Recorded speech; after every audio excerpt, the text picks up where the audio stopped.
Social media कितीही पुढे जाऊ दे, पण अजूनही जपत आहेत उज्ज्वला आई आपली संस्कृती.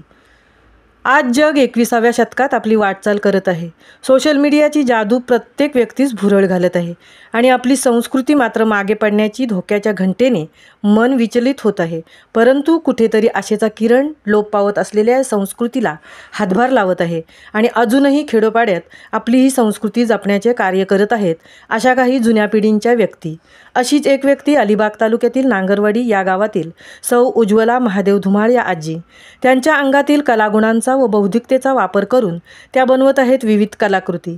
यामध्ये मातीची खेळणी, बैलगाडी, प्राणी, पक्षी, लहान मुलींची भातुकली, आपल्या चांगण्यातील पडलेल्या काठी, दगड घेऊन डोकं वापरून विविध आकाराच्या वस्तू, रंगीत संगीत धागे दोरे घेऊन वेगवेगळ्या आकाराच्या गोधड्या बनवणे, तसेच कोणताही सण असो त्या सणात चविष्ट गोडाधोडाचे जिन्नस बनवणे असा त्यांचा छंद. वय कितीही वाढले तरी कंटाळा नाही की आळस नाही. आणि आता तर तुळशी विवाह, कार्तिक शुद्ध एकादशी ते पौर्णिमा या 5 दिवस तुळशी विवाह केला जातो. भारताच्या सर्व भागात तुळशी विवाह साजरा केला जातो. त्यानंतर आपल्या घरातील शुभविवाहांची सुरुवात होते आणि हीच परंपरा अजूनही आपल्या खेडोपाड्यात मोठ्या प्रमाणात जपली जात आहे. याकरता तुळशी विवाहाकरता ऊस, चिंच, आवळा, बोरे, गाठी, बांगडीसोबत अजून एक महत्त्वाचे म्हणजे या विवाहाकरता लग्न लावण्यासाठी शालिग्राम बाळकृष्णसोबत तुळशीचा विवाह लावला जातो.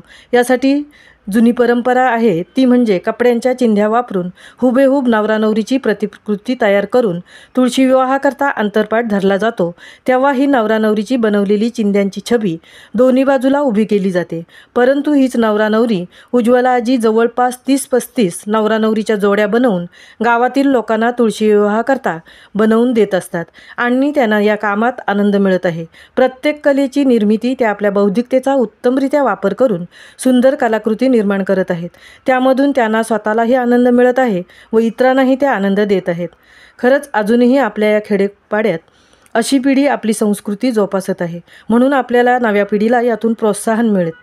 याकरता नवीन पिढीने त्यांच्याकडून अशा कला शिकाव्यात, तरच आपली लोप पावत असलेली संस्कृतीचा हा वारसा जपता येईल. महामुंबईसह तृप्ती भोईर, अलिबाग, नांगरवाडी.